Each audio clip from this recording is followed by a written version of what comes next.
Hey guys, just taking a moment to talk a little bit about AWS CloudFront. Now, if you've been around for a while working with AWS, you know you can serve up any kind of files or static assets off of S3. And I've done that quite frequently over the years. Here, as a matter of fact, I have a bucket called 918, and it's served out of the Virginia region. And whenever you hit it, it loads up this PNG, which is my company logo. I can refresh and load it.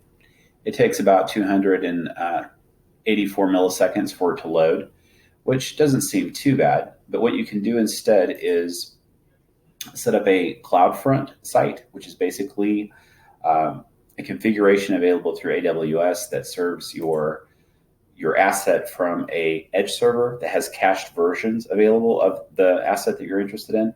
And based upon your geolocation of the person who's basically in the browser, you will hit the edge location closest to you. And if the asset, for example, in this case, my PNG file hasn't been loaded, it'll be loaded there. And then there'll be a time to live set. And for some given amount of time, if anyone returns and hits that endpoint again, you're going to get the cache version.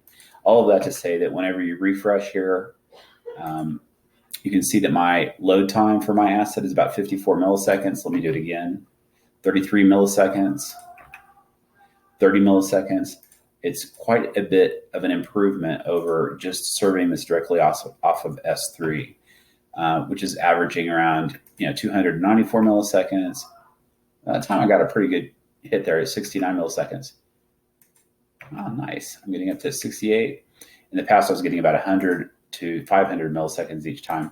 Still, I'm getting better performance from the edge server that has the cache version each time, averaging 38, 58, 36 milliseconds. So it's not a huge improvement. Well, this time it was. This time it took me 259 milliseconds, but it is definitely at least twice the speed on average. And of course, there's other variables that could affect that.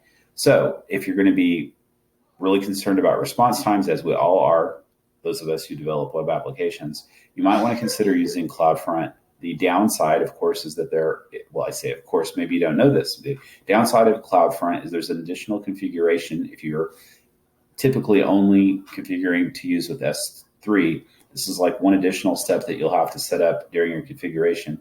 And B, there's a cost associated with that. So yeah, there's no such thing as a free lunch, right? So if you want improved performance, you're going to pay just a little bit more for it.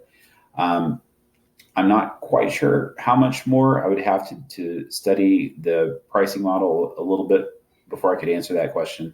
But in general, just wanted to make you aware of CloudFront and the way that it works.